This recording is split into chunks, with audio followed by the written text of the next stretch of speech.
Anyway,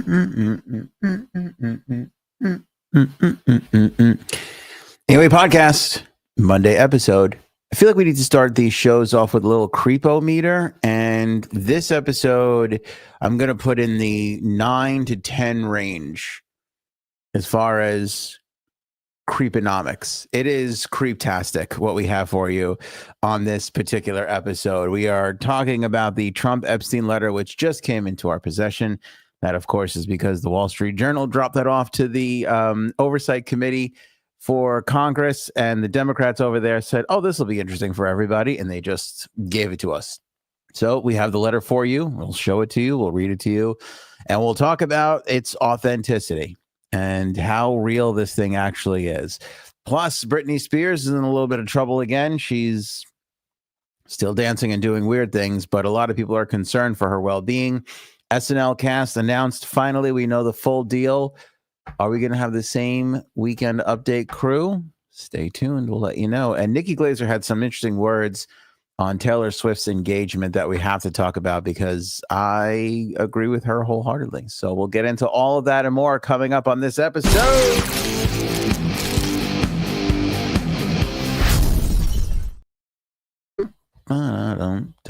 I got that Eminem song in my head. I don't know what it is. All right, now lose it. Go crazy. You guys know that one? Anyway, that's what's in my head. If you ever were wondering what's Ant thinking, that's basically what I've been thinking for the last 7.5 hours. That song has just been in my head. Good to be with you here, though, on a Monday. Let's go right into our Trump-Epstein letter. We talked about this when the Wall Street Journal first reported it.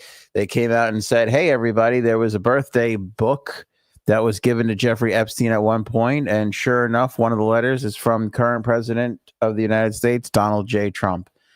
And we didn't see the actual letter itself when it was first discussed in the Wall Street Journal, but they basically gave us the passage and everything that it said. And that's all we had to go by. A couple days later, Donald Trump fired off, I think it's a $10 billion lawsuit, defamation lawsuit against the Wall Street Journal. And here we are, Monday, September 8th, and we got the letter.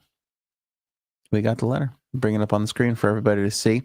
Oops, let's take this header out there. So there you go. All right, remember we described it. It's exactly as was described in the Wall Street Journal, that it was a series of text, that it was drawn in marker to make it look like the outline of a woman, that there were two lines to make it look like a woman's breasts, and that the letter was signed by Donald J. Trump below, also with a marker, which he has been known to sign things with. I'd have to go back and really study that Wall Street Journal article in the beginning to see what the original article said, but it's exactly as they reported it. I don't know if you can sue somebody over the legitimacy of, what they say they have in their possession, if they actually do have it in their possession. Now, I'm sure that part of their lawsuit is going to be, well, did you do anything to authenticate the legitimacy of this letter? And I honestly, listen, it's sad to say, but in the state of where journalism is today, I mean, nobody does any of that work. Nobody does a lick of that work. I mean, people just report on what they come across. Now, any schmo could have put this together, could have signed his name, could have made it look like whatever, but supposedly it's in this book. So the legitimacy of the letter, as far as was it included in the book, it was there. Now, whether or not you want to question if it actually legitimately came from Donald Trump back then, or this was done by Ghislaine or one of Ghislaine or Jeffrey's many minions to boost Jeffrey's ego, well, that's another thing entirely. I mean, that's possible. It's possible to have that be the case. Should I make this bigger for everybody? Want to see a little less of me, a little more of the letter? It's certainly possible. But, and again, we're talking about the world's largest pedophile ring leaders, right? In Ghislaine and Jeffrey Epstein. So if Ghislaine was putting this book together for Jeffrey, it's not out of the realm of possibility. However, that signature looks pretty close to Donald Trump's signature, does it not? Now, I have a side-by-side I'll show you in a moment, but let's go back to the actual letter itself, which is really quite disturbing. It starts with a voiceover. Like, I guess there's a voiceover that is supposed to be a part of this letter that says there must be more to life than having everything. And then from there, it's kind of an exchange between Donald having a line and Jeffrey having a line. So the voiceover, almost like a stage direction at the top, is there must be more to life than having everything.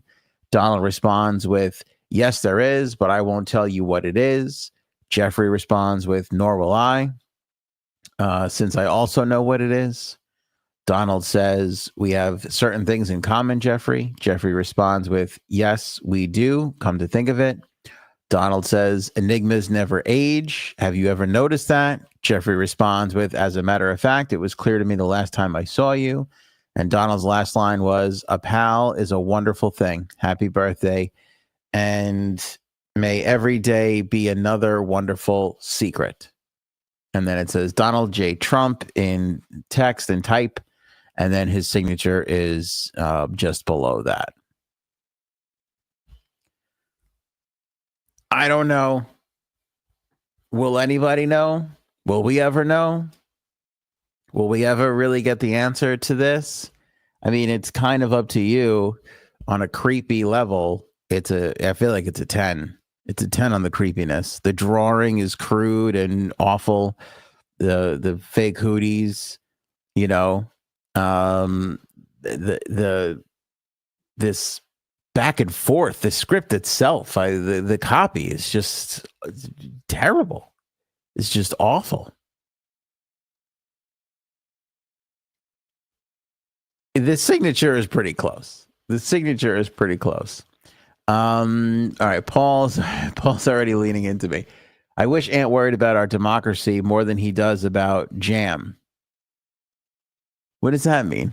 What did I miss? Jam? Like strawberry jam? Because I'm not going to lie to you. I can go for a nice piece of toast with some butter and jam right now. I would do horrific things to small animals. Well, I don't even know why I started that sentence and I didn't want to finish it, but I finished it. I'm desperate for a little jam and toast right now. To be totally honest, I wouldn't hurt a little animal. I could never do that unless it was a mouse that I can kill a fucking mouse. I'll fucking kill a mouse in a second. I don't want to touch it, but if I could catch a mouse in a trap, I've done that and I will do it again. What is Jimmy Jam? What am I missing here? Jellies and jams? I don't know what's happening in the live chat. I've clearly lost whatever I thought of control I had. I don't think I had any, but if I did, it's gone. It is gone. Anyway, back to the letter. You know what? Remind me about the Australian Italians. If you guys, before I end the episode, just start yelling at me because Paul just said forget about it. And that reminded me of this Italian Australian thing I wanted to talk to you guys about. This is funny. Ant thought he had control. No, I've learned a long time ago. It's gotten out of my. You guys are beyond. The Discord alone is just that thing runs itself. It's amazing to me. That Discord is so much fun, and it is just an out of control. It's a train without brakes. You know what I mean? It's a train without brakes and maybe without a track too. It's amazing. I love the Discord. Anyway, back to the signature itself. So I grabbed something that we know was actually signed by Donald Trump and put it next to the letter right there. I think the glaring difference you can see is he tails off in the letter but doesn't in his normal everyday signature. Now, when this was originally signed, I don't know if he was signing things differently right now, but that was the first thing that jumped out at me right out of the gate. The loop on the D is pretty similar, although his D's today are a lot more rigid. And then he just does a bunch of what I like to call Adam Sandler from Billy Madison Z's as ends. He just does a bunch of squiggly lines. You know, when Adam Sandler and Billy Madison goes up to the chalkboard, he doesn't know how to write his Z, so he just puts a little squiggly line. That's every time Donald Trump signs his name, that's all I see. So I'm sorry. That's just how my brain works. He's got a bunch of that in the middle. The signature from the letter is a little bit more legible, I feel. That looks like Donald. What he signs nowadays is I don't know if that's Donald Trump. I have no idea if it is. Like, it looks like it's too many squiggly lines to just be Donald. I don't see a T in there anywhere. I don't even know what's going on with this guy's fucking signature, to be honest with you. It's a mess. It is a mess. And there they are side by side. So you be the judge for yourself. Now, I looked around, and because we literally just got this literally just got it moments ago. It was turned over to the House Oversight Committee, because I just guess they requested a bunch of information. So it was turned over to the House Oversight Committee today. They confirmed that they received the birthday book that had the letter inside of it. The Democrats immediately released it shortly thereafter. So clearly they're not waiting. They don't really care. And that's not a critique against them. Like, I mean, it should be out there. It should be out there for us to, not for us. I mean, obviously it's there for us to give our feelings about, but I mean, some signature expert out there should be able to authenticate this, or, say that it's not that. Like, just looking at the comments, Christella says, Aunt, your signature changes over time. Mine certainly has. I know people's have. Again, there's probably some expert out there that can either authenticate this or not. I don't know if there's copies of this like anywhere in Trump's organization, if they like held on to this kind of stuff. I don't really know. I'm not sure. I guess it also depends on the book itself. Like, does the book have crazy, weird, made up shit from other people? Like, is it, is there going to be a letter in that book from somebody else that Jeffrey Epstein didn't know? That they put a letter in there from that person. Like, if there's a bunch of made up letters in there, then I'd probably err on the side of then maybe this was, made up too. If there's not, that's a whole other thing. By the way, I also love to know who else is in there. Look, is this politically motivated? They got the whole entire book. They released one page so far. So yeah, it's politically motivated. But I'm okay with that from a perspective of, we're talking about the current president of the United States, who also has been trying to downplay the release of material that everybody in this country has a right to see, right? Everybody who has a child or knows somebody who has a child or lives in the same neighborhood as somebody who has a child, like, has the right to know what's going on with this guy and who these other people were that protected him, and just continue to exploit these victims. The person who has taken the main seat in dismissing the release of all this information, that's the president of the United States. And the president of the United States is fair game as far as I'm concerned, especially if he's taken the approach that he's taken in this one. So I'm okay with the Democrats doing something politically motivated here. Donald Trump had it coming to him. And if any Republican can't see that, come see me after class. I'll give you extra help. I'll walk you through it. We'll write on the board together. We'll do a remedial session. I'll walk you through why this is wrong. I know that might be hard for some Republicans to think that Donald Trump could do something wrong, but it is, in this particular case, it's literally undeniable. Him trying to squash this thing is pretty wrong. It's wrong on every level. And any sane person will tell you that. But so given that it's all in fair game here, this should be studied. I'm sure there's experts out there that can figure this out. I wonder if there's people that can produce other letters. Listen, Donald Trump was a quasi celebrity for 20, 30 years. I mean, before the Apprentice shows, he was a celebrity. I think he was more of a celebrity in New York. He was more in the New York circles than anywhere else. But Home Alone was pre-Apprentice when he bought the Plaza, and that was part of the whole deal. Him trying to buy an NFL team was such a huge nationwide story.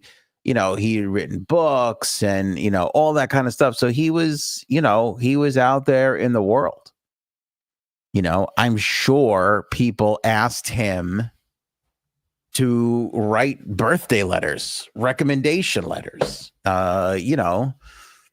reference letters, stuff like that. I'm sure this happened all the time. So I would love to know, and I don't know if you can subpoena people or, whatever you can do, whatever the House Oversight Committee can do. But I wonder if you can get people from the Trump organization or even from outside of the Trump organization who could say that Donald Trump sent them a letter. Because if he turns around and goes, I never sent any of these letters, if that was his policy, then, and nobody else has one, okay, then that tells a different story. Would he have done it for Jeffrey Epstein alone? I mean, maybe, but the odds and the likelihood is probably not. If he had some weird policy that he wouldn't do this kind of thing, But again, I've written birthday letters and get well soon letters, and people write me all the time. Can you write this to my wife? Can you write this to my husband? That felt a little cuckish, actually. I'm trying to head off all the cuck comments. Let me go ahead and put this up on the screen before everybody floods the comments with cuck remarks after I said I write things for people's wives. But that guy, if Donald Trump is a D-list celebrity, I'm a Z-list celebrity. And I've written letters. I've never done pervy shit like this, but I've done, I mean, I'm trying to think if I ever did anything like super embarrassing. I can't even really remember. I know there's a couple times where I wrote weird things that people asked me to write. I do remember that. I don't like nothing like weird or like that I would be, but stuff like, go fuck yourself and like shit like that. Like I've done that. If it makes people happy, well, what do I give a shit? I never asked if they were pedophiles, though. I probably should have. I will have a new criteria. From now on, if anybody asks me to write something, I'm going to be like, sure, absolutely. Are they a pedophile, though? What's their feelings on Jeffrey Epstein? Just curious. Do they think it's a hoax, or do they think there's some legitimacy there before I write my name, before I sign my name to this? I just want to check with you on their overall. Somebody help me create a brief survey. So you ever take those surveys where they trick you into, they want to ask you about one thing without asking you directly. So they ask you a whole bunch of questions all around it. That's what I'm going to need. I'm going to need to get a survey going to see what their real true feelings are around Jeffrey Epstein and Ghislaine Maxwell. Get a whole little thing going there. Be like, I'm sorry, Aunt can't send you a signed paper. You didn't ask. You going back to survey question number 12, you answered Ghislaine Maxwell should be at the lowest security prison possible. So for that reason, you no longer qualify, Paul says, look up your own area online for sex offenders. I always think of that joke in, is it 40-year-old? No, not 40-year-old virgin. The one with Seth Rogen, Knocked Up, where what's his name, Ant-Man searches and he says his computer looks like it's got pimples or something because there's so many sex offenders. And I can't even look at it. I can't. I can't look that shit up. I probably should though, but my kids are too young. They don't go out in the world on their own just yet. If they do start walking around the neighborhood, I'll probably have to do that. Anyway, but I'm saying, I feel like people, right? I mean, even people in jobs, right? Don't you, when you have a job, don't they pass around the Hallmark card, and you sign, hey, Dear Debbie, thanks for always, filling the supply closet. You're the best office manager ever, right? Don't people do that? Well, you don't know if Debbie's a pedophile or not. She could be. It's possible. My point is, before this got just crazily taken off the rails, just like the goddamn Discord, is any of this stuff is possible, but it deserves to be out there and debated and studied and analyzed to see if we could get to the bottom of it. My gut instinct, knowing how close these two were, I'm not saying Donald Trump wrote this. But if you're asking me my honest opinion, please no suing. No suing. Called it. No backsies. No suing. I think he drew the thing. And I think he signed it. I think maybe he had a thought about it being weird. I don't know. But I think, as a business person, as a quasi-celebrity, they slide a bunch of stuff across your desk. You just sign it. You spend the day signing it. Somebody puts this in front of you, you read it, and you go, that's a little weird, but Jeff's a good guy. Okay, I get it. He draws it. He's like, Jeff will think this is cute. He signs it and goes off into a book, and it's done. Do I think this makes Donald Trump a pedophile? No. Do I think it confirms that he knew a lot of things about Jeffrey Epstein and is one of many people that covered it up or didn't acknowledge it or didn't expose it for what it was? Yeah, I do. I don't know where on the list of responsibility you put Donald Trump in the whole Jeffrey Epstein saga, but he's not on the completely innocent side. Not if you ask me. Not after he tried to put, what's his name, who gave him the sweetheart deal to begin with in his first administration. You know what I'm saying? Like, just no fucking way, So again, I don't think Donald Trump has the time to write something like this, but I think if Ghislaine Maxwell calls up Donald Trump's assistant, like she probably called up a bunch of people's assistants and said, if I send you a page, can you sign it for Jeff's birthday book? And they go, yes, sure, no problem. I think that's what happened. If you're asking me my gut instinct, I think that's what happened. It's not a great look for the president. And it's certainly not a great look for him after he's running around calling this stuff a hoax for the last, 4 to 6 weeks, which is why I said from the day one, when he said that, he shouldn't be saying this.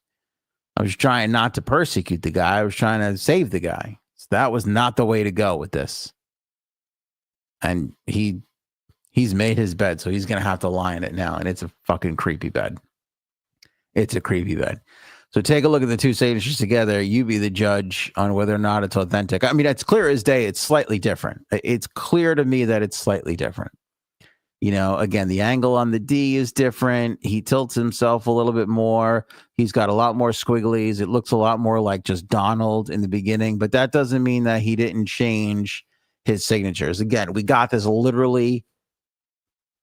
We're 24 minutes into we got this 10 minutes before the show started. 45 minutes ago, we got this. So I'm sure we'll have more on it for next episode. Maybe people can bring up Donald Trump's signature back then when this was allegedly written, and we can see if it's pretty similar. It's one thing to compare it to his signature now. It's another thing to compare it to how he was signing his name years ago. I don't think it's a coincidence, though, that it's written in a Sharpie. I mean, listen, I have a Sharpie. If you've ever gotten anything from me from this show, you know that it was written in a Sharpie. I'm very particular about that. I don't know when that happened, but at some point in my radio career, I just decided I'm going to write and sign everything with a Sharpie. I did not know that Donald Trump was doing the same thing. I've been on the radio many years before Donald Trump was first president. Okay, let me just put some distance between him and me. Everything I've ever written and publicly put out for people since doing this kind of a thing, I've done it in Sharpie. At some point, I just decided that was going to be a thing. I was just like, I want this to be my thing. You go back to my first radio days and they were like, what do you need? I was like, I need a box of Sharpies. I need a fresh box of Sharpies like once every 2 or 3 months. It was like, because once it gets dull and I don't want to use it anymore, but for me to write stuff, people to sign things, I want a Sharpie. I don't just want a fucking pen in this. It's a weird thing, but I don't know. It's just one of those things. I remember, I think it was Jimmy Fallon's show before he was on the Tonight Show, and he had just like a cup full of Sharpies. And I remember seeing that and I'm thinking, oh, great, I'm not the only weirdo. Like, he must have a weird Sharpie thing too. But I'm very, very big on a Sharpie. So that, to me, is not a great sign for Donald Trump. You know what I'm saying? Like, if he was always signing, like if he's like me and he's always signing with a Sharpie, that's one of the things that goes against him in this particular case. Paul says I should send my signature to the FBI. I will. I'll be happy to do so. Again, when you're completely innocent, it's easy to submit to any tests. Get Aunt ballpoint pens for Christmas. No, thank you. I actually do. I don't have any. I don't think I have any with me, but I do write with pens when it's not public stuff. Like if I have to write with a pen.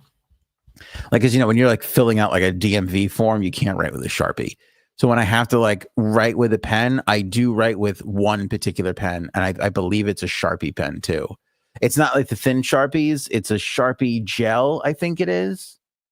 But I'm weird like that too, where I will only have one particular type of pen around. And that is it. And I'll give you another thing that I should not admit this publicly. My mother has the strangest affliction to just taking pens. God forgive me for this. I don't know why I'm spreading her business across the internet so much lately. I think I probably told you the story though. My mother comes to me one day and she goes, "You need pens?" I go, "No." And she's got a fucking wad of, when I tell you like this, in a rubber band of just pens. And she's like, "Here, if you need a pen." And I go, "What is that?" She just takes pens. We're not here to lie to each other. I'm going to be honest with you. I think a fair amount of them were stolen. Okay. I'm going to say roughly 50% of that wad of pens were stolen. However, I can attest to a lot of them are just like freebies. And she's old and she lives in a 55 and older community. And those people are constantly being solicited for insurance and travel agencies. So she goes to a lot of those dinners and stuff where they give you a pen and she always takes one. She's not going to walk out of a room with free pens without a free pen. That is not my mother. If there's a free pen to be had in a room, she is going to grab it and she's going to give the person behind the table one of these. I take these for my grandkids. Like the person, I always tell her, I go, they don't give a shit. They're there to, you take the pen. It's less for them to carry back to their car as they regret their life of trying to get you to sign up for some fucking insurance policy. Believe you me. However, having known your grandchildren, they do not need 750,000 pens. That's not what they need. Old people. They love a fucking free pen. They love it. They love a free pen. And then I think, and what happens to most criminals, right? And gambling addicts and shit like that. Suddenly the high from getting a free pen isn't good anymore. So now they're just stealing pens from people. They're just stealing pens. Christella, when I tell you there is not a bank in Florida, there's not a bank in Florida who is not represented in my mother's stack o' pens, as I like to call it. It is just a massive amount of fucking pens. It's pens. It would be cruel if I told you that my mother will never use all of those pens in her lifetime. But believe me because you're like, oh, she's old. Believe me when I tell you, my 8-year-old daughter can't use all the pens that my mother has in her lifetime. And my daughter is going to live till she's 100. I mean, what's life expectancy now? By the time my daughter is old, they'll probably live into 150. She still won't be able to use all the pens. If she only wrote with the pens that my mother has stolen for the rest of her life, there'll still be pens left over. There will still be pens. It's insane. She just will not take a pen. And I've been with her at places and I go, what's wrong with the 400 pens that you have at home right now? Why are you taking another pen? She goes, shut up. The kids like it. I'm like, they're all in your drawer. And then when I went down to her house and there's more pens. There's more pens. In the state of Florida, there's not a pen, straw, or napkin that is safe with my mother around. Just not. There's just not. I don't think she steals batteries as far as I know, but according to my good friend Jerry, that's a thing amongst the people of her age. I've never seen her actually steal a battery, but take one napkin, never happened in my lifetime. That is a wad of napkins coming into her fist, no matter where we are. We order 4 coffees. She takes a whole entire fistful of straws. I go, first of all, I don't even want a straw. And there's only 3. We only need 3 straws. And she goes, the kids, you believe me? She goes, believe it or not, you go through straws. Like she's imparting some sort of life advice to me. Like you don't even know. Wait until you get to your 60s. You're going to realize, oh no, there's a shortage of straws in the house. You know what I'm saying? So that's just, I don't know. The therapist canceled my session this week, so I apologize if you guys caught some indirect fire there. Sorry about that. Apologize. So I don't know. That's what it is. The Democrats have the rest of the book. Let's see what they do with it. It's from 2003. The White House obviously claims that it's not his signature. Pretty big move, judging that they. I don't know if they saw it at the time that the Wall Street Journal reported that they had it. Again, I'll be curious to see what happens to that case, because the Wall Street Journal was just reporting what they had and what was in the book. I don't know if it's their responsibility to have to try and authenticate it or not. Maybe they could have spent more time trying to authenticate it. You know, I'm not entirely sure. I don't know. We'll see. I'm sure there's going to be more to come with this, but you saw the letter for yourself. That's literally breaking news right now in the Epstein world, and the Trump world too, for that matter. Anyway, moving on to the next thing. Britney Spears. Okay, this grosses me out. You know, I can never watch those fucking TV shows where it's like there's like a 500-pound person, and then or hoarders. Hoarders is a big one. There's ones where there's like 500-pound people and they're just like on their backs just eating, and their whole house is a mess and they could barely get up and take a shit. I can't watch stuff like that. And then the hoarders is another thing where it's like they just need to keep like nothing gets thrown away. There's just shit everywhere. Oh my God, it grosses me out. Supposedly Britney posted something a couple of weeks ago when I was away on vacation, where there was like it's one of her Instagram things, I guess. I don't know if it's still up there or not, but she posted it and everybody was commenting on how messy like the background was. And then one person was like, is that dog shit in the background, like on the floor? And then today comes the report from the Daily Mail that friends of hers or people in her circle, again, take this for what you will, were saying that they're really concerned about her because they visited recently and her house is a mess and there's like the dogs are shitting on the floor and she's not cleaning it up, you know. Now I think here, this is the actual, Here, I'll hold this up for a second. This is from her Instagram. Oh, I don't know if you could. Yeah, you know what? It's going to be all blown out.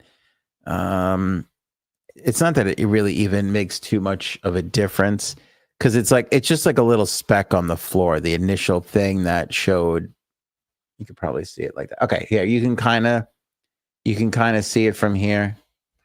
This is a bad example, but if you look, it's a little blown out. If you look over by her elbow, there's like a little dot. Okay, you see it there? You see the little dot right there? It's so hard to see. That looks like a dog shit in the background. See it? See the little speck right by her elbow? My iPad refuses to stay at the same. I don't know what. I lower the thing and then it goes, maybe you want it higher. No, I just fucking lowered it. Why are you raising it? I think it's because of the studio lights. That must be it. As soon as I turn it around and it hits the studio lights, it tries to brighten itself to compensate. You can kind of see it there. See? There's a little, right off her elbows, a little speck of shit, a little chip of shit.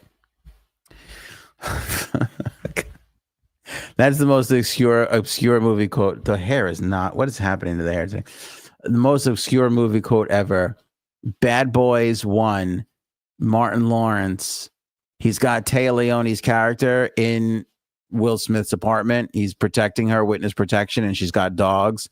And he's like cleaning dog shit off of Will Smith's carpet. And he's like a little chip of shit. Just the way he says chip of shit is so fucking hilarious to me. That always stuck in my mind. And I don't know why it just came out just then. But anyway, well, this is good. I heard Amber Heard was there. That's possible. Yeah, that's there you go. Johnny Depp's ex. Britney's been through enough wows. No one helping her. Bieber is another one. Yeah, I saw a picture of Justin Bieber the other day. I can't read those articles, but he doesn't look too good either. He does not look too good, you know. Misfit says, I remember her posting years ago, and that was the thing. Dog shit everywhere. I wonder if it's the same or different, or maybe she doesn't like picking up dog poop. Who does? I don't like picking up dog poop, but I do it because I don't want it like just sitting on my floor. But it's weird because she's got a ton of money. You'd think she would have somebody coming in to clean the dog shit every day or walk the dogs. You know, that's probably cheaper than having a maid. Probably cheaper to have somebody come in and walk the dogs twice a day than have somebody, you know, clean up their shit afterwards in the house. But I don't know. I mean, she's got issues. She's mentally disturbed. But here's the thing, though. Do you remember like the groundswell of her fans that were like, got to get her out of this conservatorship, free Britney. Everybody was free Britney. Now she's got dog shit all over her floor. Maybe she needs her dad. I don't know if there was dog shit on her floor when dad was around. I don't really remember that. I mean, I'm not a big fan of Mr. Spears. I don't really know too much about him, but I'm sure he's sitting there right now going, there wasn't dog shit on the floor during my watch. I'll tell you that right now. And I could believe that. You know, I certainly would allow that to happen. But if anybody, listen, I got an 8-year-old and a 10-year-old. I mean, the only reason why I don't have dog shit on my floor is because there's no dog. I could barely get them to shit in the toilet, these two. I don't know what it is. Do anybody else have kids? Especially if you have older kids and you've been through this time period. Tell me. I can't get my kids to flush a toilet. I don't know what it is. I've seen them. When I tell them to do it, they can do it. They can do this motion. But this seems to be very difficult. This is easy. Putting lights on, they can put every light on in the house. That's easy. Some reason going down, turning a light switch off and flushing a toilet bowl. This seems to be, I'm going to take them to the doctor and have them checked for this movement. I don't know what it is. It's something in the wrist. They just can't seem to go down. They go up. I think if a toilet, can I get a plumber to fix my toilet bowl so that you flush up?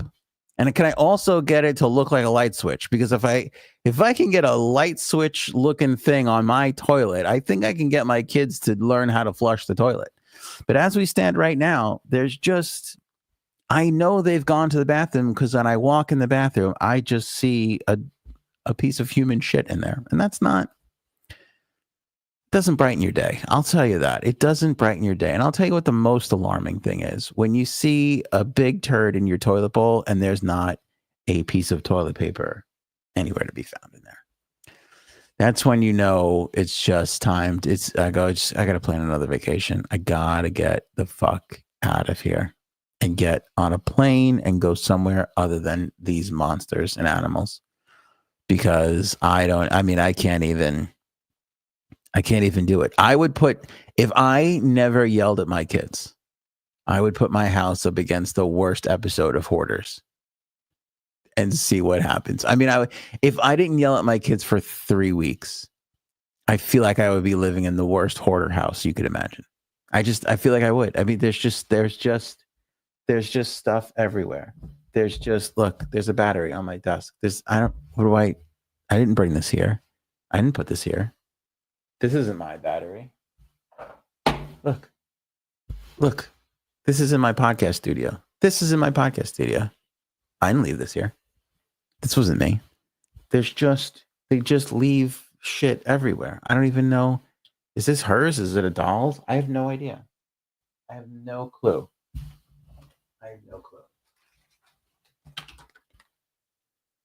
I've been eating healthy for fucking 6 months straight. Okay. Sour. What even are these? Sour bright crawlers. See? You just can't. I've learned now, I can't even, when my daughter walks into a room with something, I have to make sure she walks out of it. If not, it'll be that room for the next 3 weeks. Just can't do it. I think this is going to be the new podcast. Give it one of those. The new podcast thumbnail. This is going to be that's going to be the new fucking avatar picture thing, whatever the fuck. Anyway, where was I going with this? Clearly, I need a therapy session. We got to get Britney help. What I'd love to do is give my children to Britney and let them hash it out. Just, what's that book where they put the pig's head on a stick? What was that? We all read it in high school. Remember where all the kids go on the island and they're just ruthless to each other? What was the name of that fucking book? Somebody help me in the live chat. That's what it would be like. We can put my kids in a house with Britney, run cameras 24/7. They all could do their dancing and twirling and knife, swinging and all that kind of shit.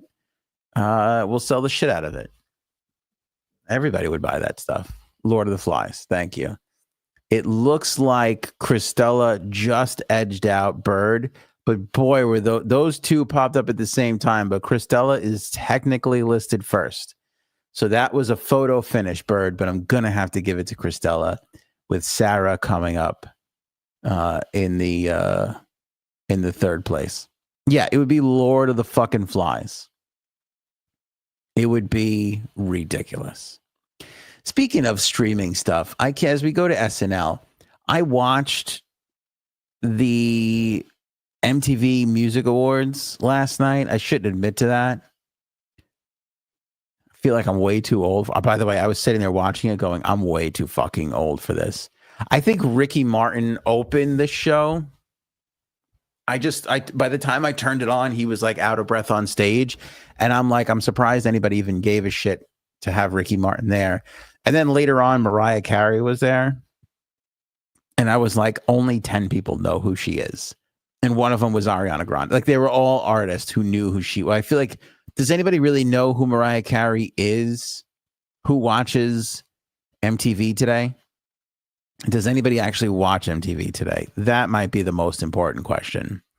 It was very, very strange. But here's what I couldn't understand. The Ozzy tribute was really good. Here's the thing. I was flipping back and forth between the football game and the MTV Awards. I was taking care of Cuddles. I was just doing a bunch of stuff last night, running around. So I didn't watch it all intently, but Cuddles and I were sitting there watching it too. And she was just like, oh, who the fuck? This one girl came on and introduced somebody. And we looked at each other and go, is she even speaking English? She had this weird accent thing. She was kind of talking like an influencer. It was very bizarre. And I was just like, I don't even know what this person is saying. But I just felt so fucking old. But here's what I can't understand. And I like to think of myself as somewhat media savvy. I'm thinking about this. In years past, because Paramount, CBS, MTV, CBS and MTV were always a thing together, whether Paramount owned them or it was I forget what the order was, but I remember because I worked at CBS FM and they were MTV, and I just knew they were a thing for the longest time. So for years, the MTV Video Music Awards would be on MTV.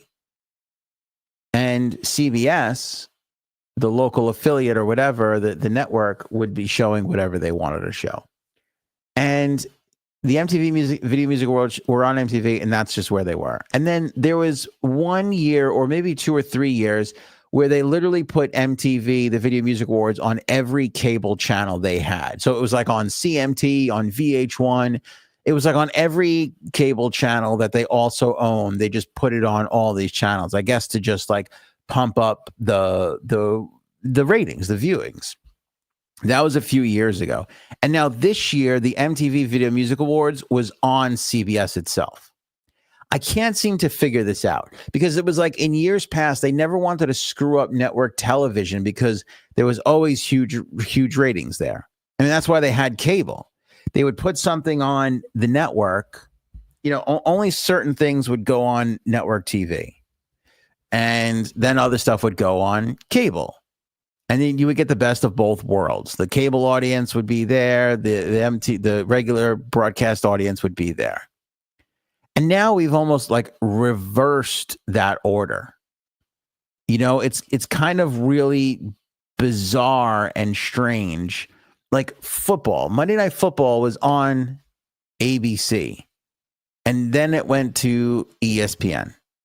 And now it's at the point where it's like Sunday Night Football's on NBC. Like they're bringing all these properties back to regular broadcast television. And I don't know if it's because broadcast television is suffering or because nobody's watching cable anymore. So to like have an audience at all, like it's just weird to me that the MTV Video Music Awards were not on MTV and they were on CBS instead. Is that to save the music awards so that there would be somewhat of an audience there to make it worthwhile? Or is it just because nobody's watching regular broadcast TV and here's a hot music, young property, young people? You know, CBS has fucking 60 Minutes and what else do they have? I don't even know. NCIS. Like, I'm sure their youth demographic is almost non-existent. So was that to pump up the station, the network, or was that to pump up the program? I have no idea, but I would love to know. I would love to know everybody's opinion on it too. It seems strange to me that the MTV Video Music Awards was on CBS. It's like, I don't remember that ever happening. And I wonder why. I would love to know what what led to that was. I will say the Ozzy thing, Robin, was really good. I thought the Ozzy tribute was good. I don't know who that Youngblood kid is, but he was basically like a photocopy of Steven Tyler. He had like the open, like no shirt, jacket on, the big mic stand, kind of held the mic like Steven Tyler did. I was very blown away by the Youngblood guy. I don't know if that's a group or if that's the guy's name, but I will say this. He can't spell Youngblood because there wasn't an O in that fucking, it was Youngblud. I don't know if he's got an aversion to O's or something. I don't know what, is he type O blood type and he just refuses to put O in anything? I don't know. I have no idea. I'm not quite sure. But he's just like, we're going to call the band Youngblood and we're not going to use a fucking O. Anybody uses an O, I'm leaving. He was kind of like Giamatti in Sideways. Anybody orders fucking Merlot, I'm leaving. You know, anybody puts an O in our name and I'm out of here. Anyway, this is where my brain goes. I don't know. But I thought that he was good. And I think they performed, Youngblood performed at the Ozzy tribute itself when they originally did that, when Ozzy was there, just before he passed. I believe, right? I think he was there. So I don't know. I discovered him when a bunch of artists sang a Foo Fighters song during COVID. Are you talking about the Youngblood guy? Is that who you're talking about, Paul or Robin, or are you talking about somebody else? I don't know. There's a lot of Carson Daly talk. Carson Daly works night stock at a bodega. Carson was actually on something recently. He looks the same. He's on the Today Show. I think he's on like the 17th hour of the Today Show. I'm not sure what time that comes on. But yeah, Carson just hung around and fucking. The worst thing that Carson did, they gave Carson Daly the show after Conan. Back in the day, it was like Leno, Conan, and then Conan would go off at 1:30 in the morning, and then Carson Daly took. That was originally like Greg Kinnear's show. Later, I think they called it. When they gave it to Carson Daly, at first he would be there doing it live like all the other shows, and then they realized, oh, nobody gives a shit about this. Like even Carson Daly couldn't save this. And he would just be doing these awful pre-taped segments, just throwing it to performances at other places. It was so fucking awful. Later, Carson Daly was, and then he parlayed that into the Today Show. Somehow he became a correspondent on the Today Show, and he's never looked back. He really has never looked back. But he's a part of nostalgia and culture from that late 90s boy band TRL era like never before. Again, I worked in the MTV building well after the MTV era was over and well after TRL was a thing. It was long gone by the time I got to 1515 Broadway, and that it was the allure of that whole thing was still a thing. Like people still you would be walking into the building. There wasn't a day you walked into that building where you didn't see somebody like pointing up and be like, this is where TRL was. It was every fucking day. And that was like 10, 15 years past the TRL time. Maybe not 10, 15, maybe almost 10 years. Yeah, almost 10 years. I remember Greg Kilborn. He was an ESPN guy who got the show after Letterman for a little while. I think it was after the original guy, the old guy who was just very quiet. I can't think of his name right now. But he had it before the funny guy from the Drew Carey show took over, the Scottish guy. I have no memory anymore. It's just by the time Friday comes along, I can't remember shit. Oh, wait, it's Monday? Okay. Somebody will have his name in the chat. The Scottish guy took over for Greg Kilborn and just took that show to a million. Like Craig Kilborn, did Craig Kilborn also do the Daily Show before Jon Stewart? I can't remember now. Why do I feel, who had the Daily Show before Jon Stewart? It wasn't Greg Kilborn, was it? Dennis, it's good to have you here. Let's see. Kilborn. It was him. Yeah, that's right. It was him. Kilborn started on ESPN. He did Sports Center from 93 to 96. He was the first host of The Daily Show, 96 to 98. Tom Snyder was the old man. I couldn't think of his name. Kilborn succeeded Tom Snyder after Letterman from 99 to 2004. Wow, he did that show for 5 years. Wow. So he had the Late Show for 5 years before Craig Ferguson took it over, and then James Corden. Craig Ferguson, Tom Snyder, Craig Kilborn. Was it Craig or Greg Kilborn? I don't even know. Who cares? I think I might have said Greg. I think it's actually Craig. It is Craig. Tom Snyder, Craig Kilborn, Craig Ferguson, James Corden. Who was the best host after Letterman? I got to say Ferguson. To me, it's Ferguson, and it's not even close. James Corden can suck it. I'd give Corden second place. Schneider was always good. He was an interviewer. He wasn't a funny guy. That's why everybody loved Schneider. That's why people say that Letterman, because I think Letterman took over for Schneider because Schneider was after Carson, if I'm not mistaken. I might be making this all up, but I'm pretty sure that's how it went. Schneider was after Carson. And then Letterman took over. And then when Letterman got his own show, he brought Schneider back in, and everybody was always... in fact, Schneider was also the 12:30 guy on the Larry Sanders Show, which is fictitious, of course. But they were poking fun at the fact that Schneider wasn't funny, and Carson and Letterman were insecure. They didn't want another funny person after them, so they chose Schneider to do that after their show spot. You know, This is true. Late night shows buy up all the good cuck chairs. Yeah.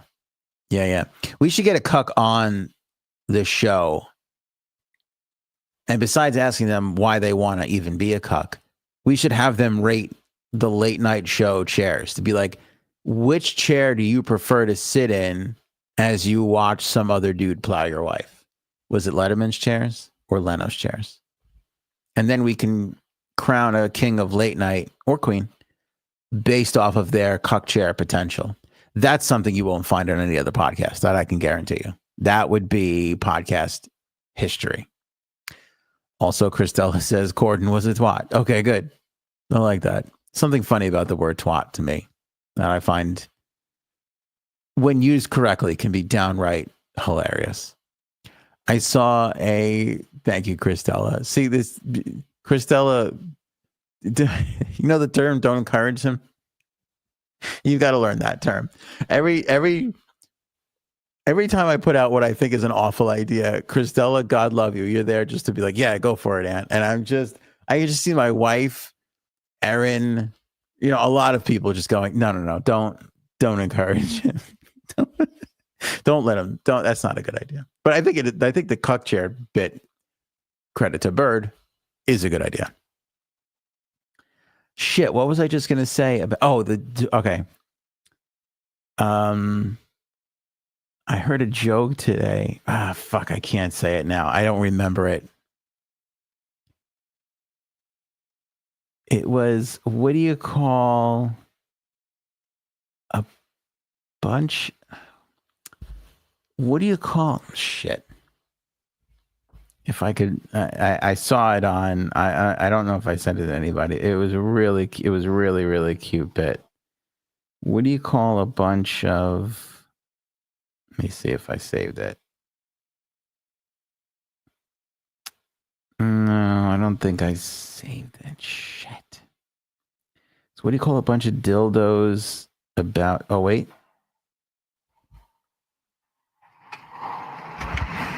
What do you call a truckload of vibrators being donated to charity?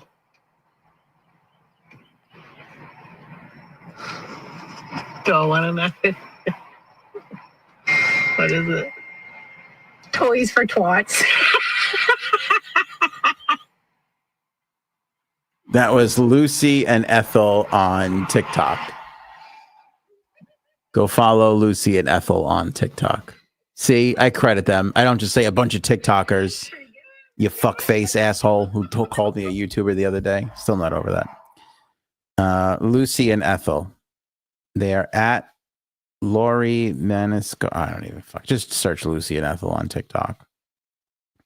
I think they're one of these accounts that they just tell jokes in car. But that's cute. That's a cute bit. That's a cute joke. Toys for twats. That's cute. Right? I thought that was a cute joke. All right. Well, anyway, I think we're done. All right. Did we do it all? No. SNL cast. Everybody makes a big deal about the SNL cast. I love the SNL cast because everybody's like, oh man, so and so is gone. This show is going to go to shit. It's like the show has never gone to shit. It constantly reinvents itself. You're always finding new people. The guy who does the Trump impression, who basically almost does every impression on the show now. I mean, think about if they didn't fire some asshole to let him on. Like the show has to constantly evolve and move on.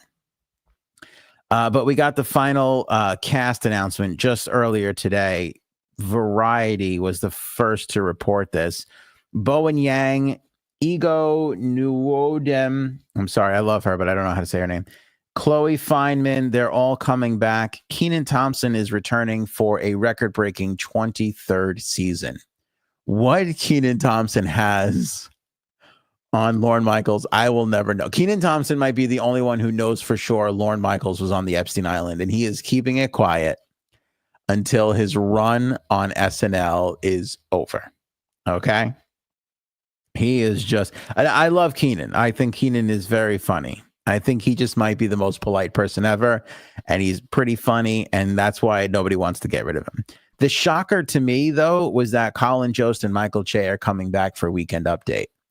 I say that because I just would have thought these two would have moved on by now. It's their 12th season behind the desk together. 12 seasons behind the desk together.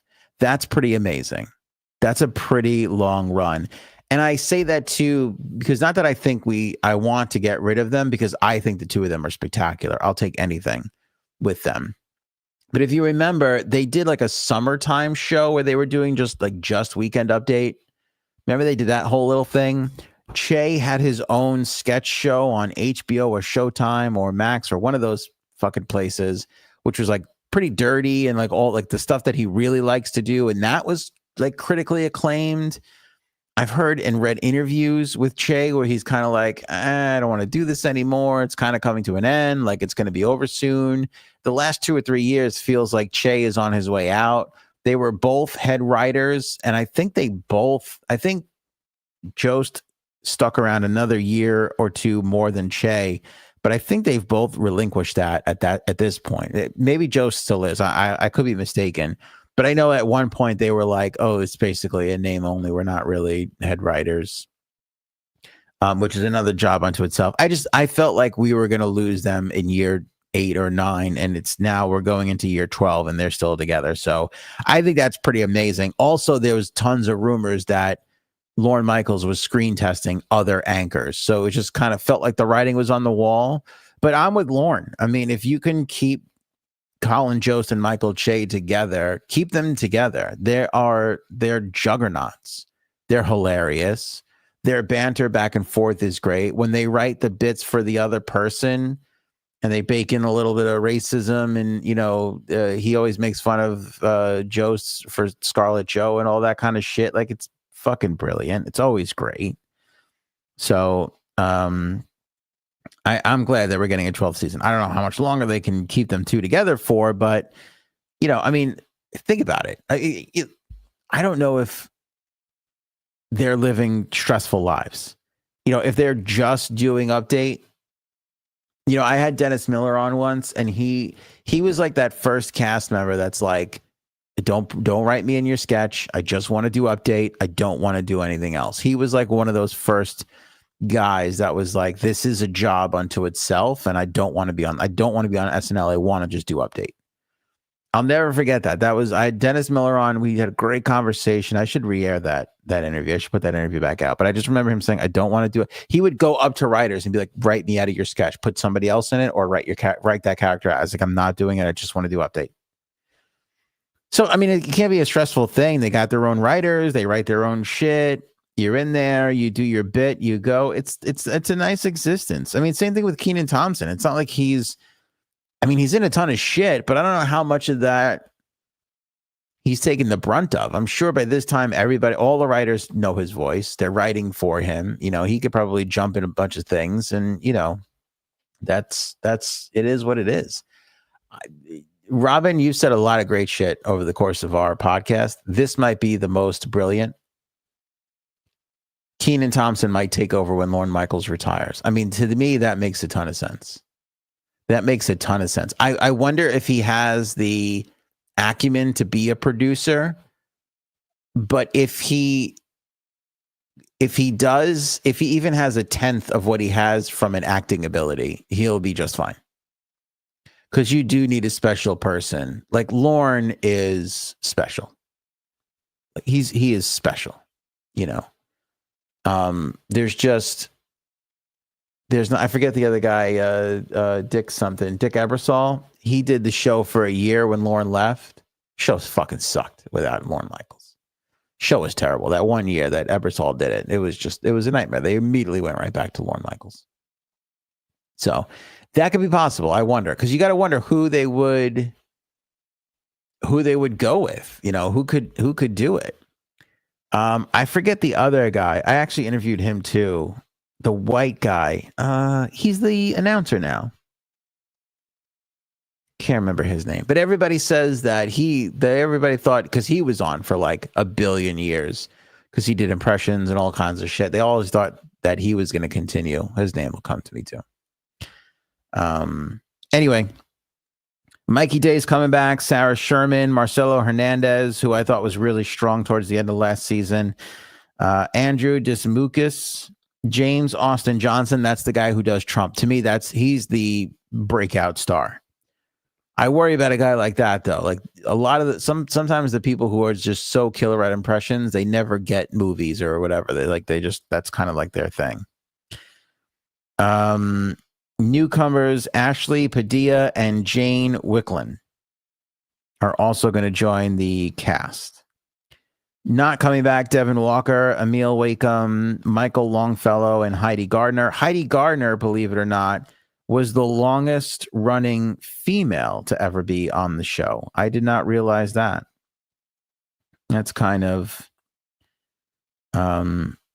sad to see. I mean, again, you look at all like Gardner's great. I get it. She's been on for a while, but you look at all the amazing females on that show, like Sherry O'Terry and what's her name? I thought I was pretty surprised. She was 8 seasons, and she was the longest tenured woman on the show. Joining the cast also is Tommy Brennan, Jeremy Culhane, Ben Marshall, who was one of the writers and part of the Please Don't Destroy, which is like the writing group. There's like 3 guys. Well, one of them is, I don't know how that's working. They hired these 3 writers. They would do little skits and sketches, pre-recorded stuff. And now one of them's on the cast and the other 2 are not. I don't know if that's how they all want it to be. Cam Patterson and Veronica Slowakowski. They're all going to make their debuts on the show when SNL returns on Saturday, October 4th. Maya Rudolph, good point. Yeah, Maya Rudolph was great. I always love Sherry O'Terry. Who's the other one too? The one who did Debbie Downer and the girl who did the cheerleading. I just can't think of anybody's name anymore. Anyway, there's tons of great women on SNL. Finally, Nikki Glaser on Taylor Swift's engagement. Nikki Glaser was at the MTV Video Music Awards. She looks spectacular, by the way. She's wearing one of these sheer dresses that you can completely see through with just a bra and panties underneath that you could clearly see too, which is unbelievable. Rachel Dratch, thank you. Who is the girl? Who is the cheerleader girl? Why can't I remember her name? The only thing that's popping up in my brain is Sherry O'Terry. She was in A Night at the Roxbury. She did the cheerleading one. She did I'm 50. She was great. No blazer. Although I'm sure a good amount of the women on the show wore a blazer. But isn't that surprising to you, though, that Gardner was the longest running Molly Shannon? Thank you, Dr. Dex, dear Lord. That Gardner was the longest running female at only 8. Like, I could have sworn it was Molly Shannon because I feel like Molly Shannon was on for a long time. But that's the weird thing about that show. You could be on it for 4 or 5 years, 6 years, and it feels like an eternity. That's everybody's like high school, pre-high school, like 8th grade into, as soon as you can start driving and going out on your own, you abandon SNL. But that 8th grade to 11th grade time frame, that's everybody watches SNL because you can't go out and do things. You're stuck at home, but you're old enough to stay up later. Anyway, back to Nikki Glaser, who Neil is saying is still a super freak.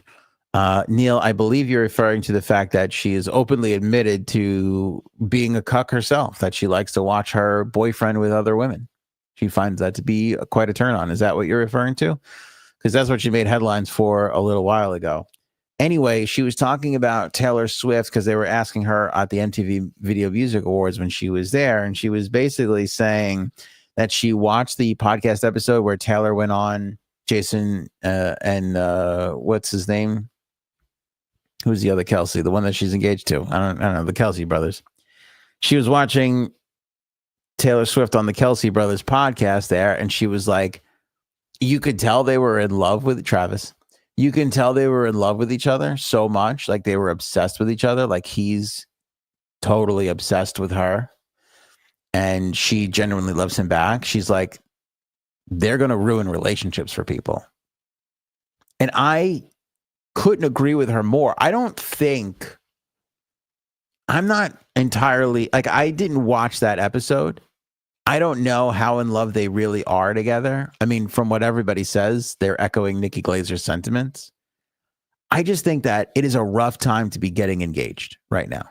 It's a rough time to be in your 20s, in a relationship, being close to getting engaged, just even dating. I mean, it's always tough, but now, especially with her, I just feel like, I mean, if people are in their 30s and dating and not engaged yet, I mean,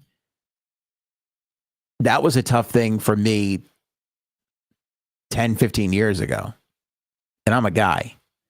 You know, I always felt bad for Cuddles because, like, we were together for a little while before we got engaged. That girl had to wait. Some patience on her. A couple of my friends too, I always felt bad for them. I just felt like it was a tough thing for the ladies. But I'd imagine it's even tougher now because Taylor and Travis's relationship is the public example of what we have of a relationship, right? I mean, this is what is so true in everybody's life. You just look up to who you have around you. So maybe it's older cousins, older siblings, right? And they're kind of like your example. Like, if they've got great partners, odds are you know what to look for. You'll find a great partner.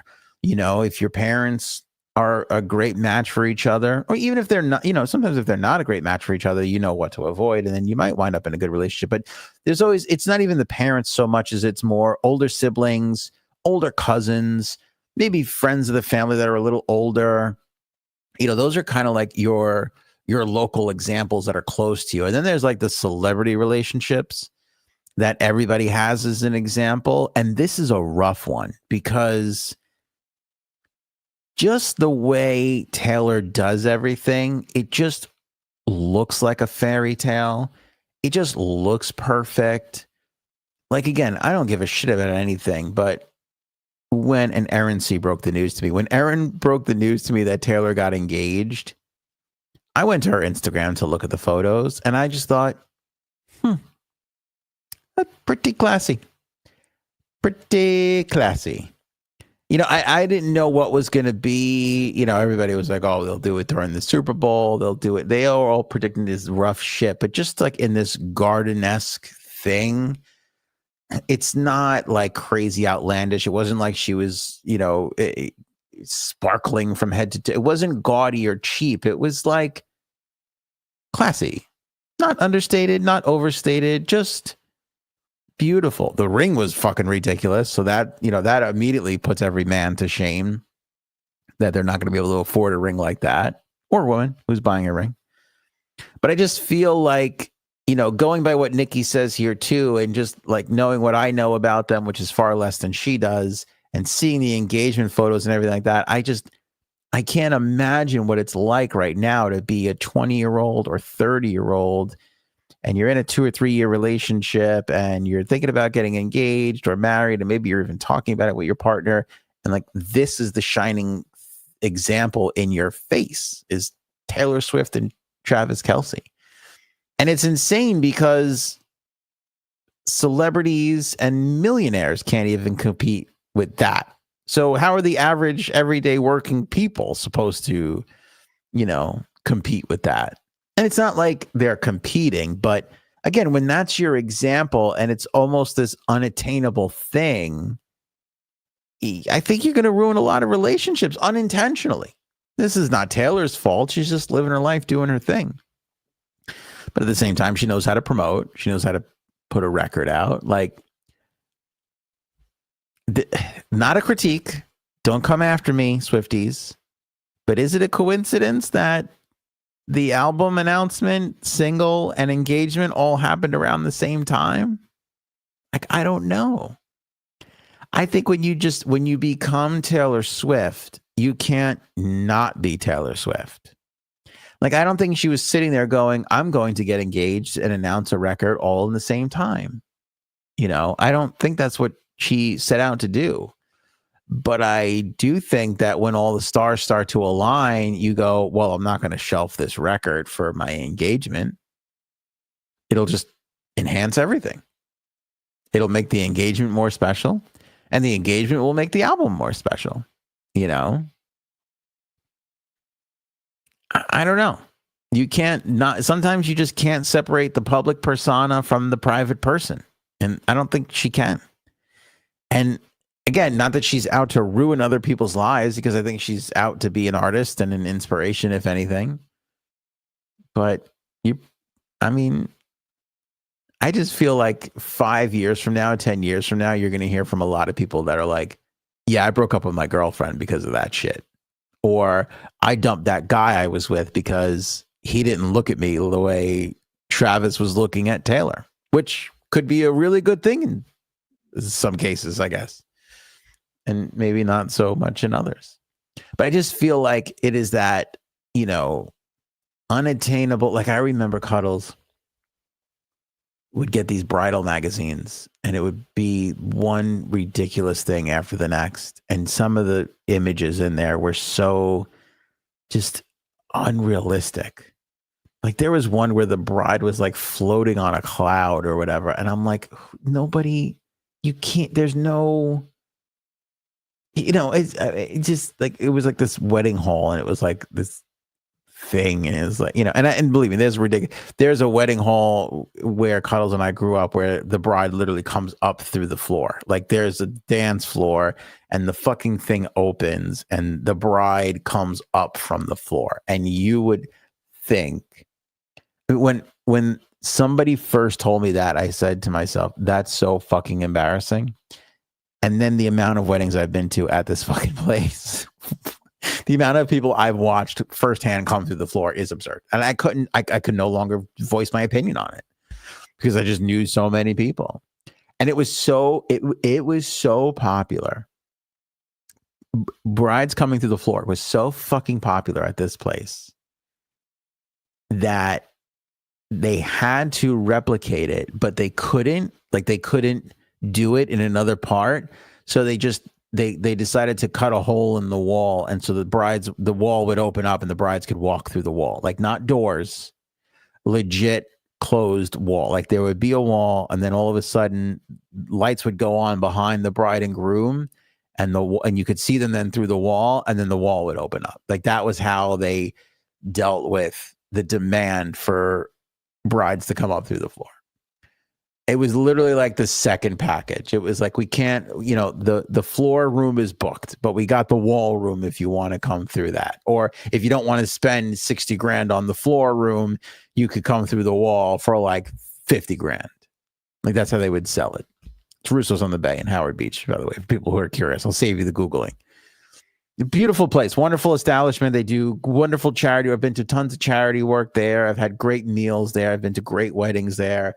There's 7 people watching this podcast right now, or a replay or a click, and they're going to be like, he was at our wedding at Russo's on the Bay, this fucking asshole. It wasn't, I had a great time at your wedding. I loved it. It's fantastic.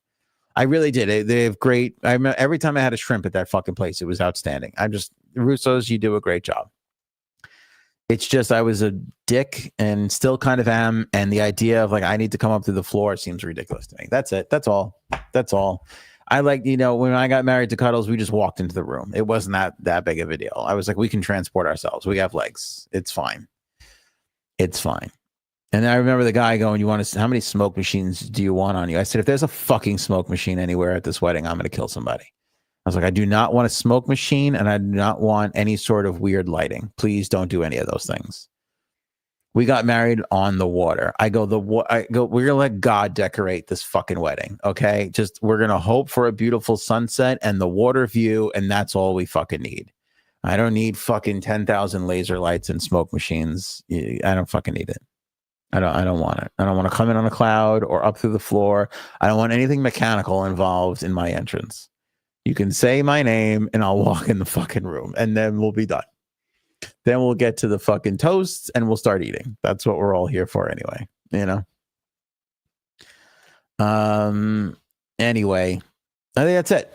I think we did it. $1.19, not too bad after we put in almost a 3-hour episode on Friday with Frankie. We killed him. He goes to me, I'm hyped for Monday's show. It's going to be great. I'm like, I know. And then I get a text from him. He's like, I'm fucking exhausted from Friday. I can't do it. And I said, I get it, big dog. This is a lot. We pulled a lot out of him. Frank was very funny on Friday. He was funny enough for the whole month of September. I don't know if we're ever going to get Frankie C back after Friday's performance.